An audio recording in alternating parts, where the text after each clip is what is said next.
रावण के माता पिता कौन थे, कैसा था उसका बचपन। रावणा रामायणा। रावण के माता पिता कौन थे, कैसा था उसका बचपन। जोशी। वाल्मीकि कृत रामायण के अलावा रावण के संबंध में कई अन्य ग्रंथों में उल्लेख मिलता है। दक्षिण भारत की रामायणों में रावण के चरित्र के हर पहलू को बताया गया है। रावण के बारे में वाल्मीकि रामायण के अलावा पद्म पुराण, श्रीमद् भागवत पुराण, कूर्म पुराण, महाभारत, आनंद रामायण, दशावतार चरित आदि हिंदू ग्रंथों के अलावा जैन ग्रंथों में भी उल्लेख मिलता है। और जानते हैं कि रावण के माता पिता कौन थे। 1. रावण के माता पिता ब्रह्मा जी के पुत्र पुलस्त्य ऋषि हुए। उनका पुत्र विश्रवा हुआ। विश्रवा की पहली पत्नी भारद्वाज की पुत्री देवांगना थी, जिसका पुत्र कुबेर था।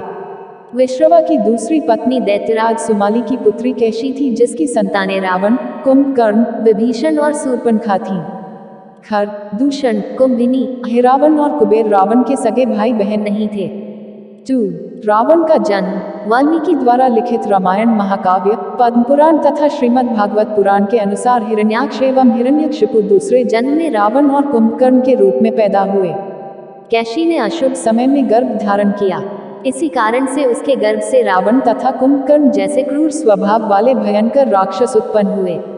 तुलसीदास जी के रामचरितमानस में रावण का जन्म शाप के कारण हुआ है। वे नारद एवं प्रतापभानु की कथाओं को रावण के जन्म का कारण बताते हैं। अपनी सेवा के एवज में कैशी ने अपने पति से वरदान मांगा कि उन्हें ऐसे पुत्रों का वरदान चाहिए जो देवताओं से भी ज्यादा शक्तिशाली हो और उन्हें हरा सके। कुछ समय बाद उसने एक अद्भुत बालक को जन्म दिया जो 10 सिर और 20 हाथों वाला था। कैशी ने पूछा, इस बालक के इतने हाथ और सिर क्यों हैं? तक ऋषि ने कहा कि तुमने अद्भुत बालक मांगा था, इसलिए ये अद्भुत है और इस जैसा कोई और नहीं है।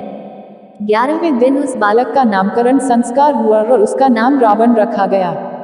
3. रावण का बचपन। रावण का बचपन हर तरह की शिक्षा और विद्याएं सीखने में बिता। बाल्यकाल में ही रावण चारों वेदों का ज्ञात बन गया था। इसके अलावा उसने आयुर्वेद, ज्योतिष और तंत्र विद्या में भी महारत हासिल कर ली थी। युवा होते ही वह कठोर तपस्या करने के लिए जंगलों में चला गया। वह जानता था कि ब्रह्मा जी उसके परदादा हैं, इसलिए उसने पहले उनकी घोर तपस्या की और कई वर्षों की तपस्या से प्रसन्न होने के बाद ब्रह्मा जी ने उसे वरदान मांगने को कहा। तब रावण ने अजर अमर होने का वरदान मांगा। ब्रह्मा जी ने कहा, मैं यह नहीं दे सकता, लेकिन तुम्हें कई तरह की शक्तियां प्रदान कर सकता हूँ। तुम ज्ञानी हो, इसलिए समझने का प्रयास करो। रावण ने स्वीकार कर लिया और वो कई तरह की शक्तियां लेकर चला गया। बाद में उसने भगवान शिव की घोर तपस्या की।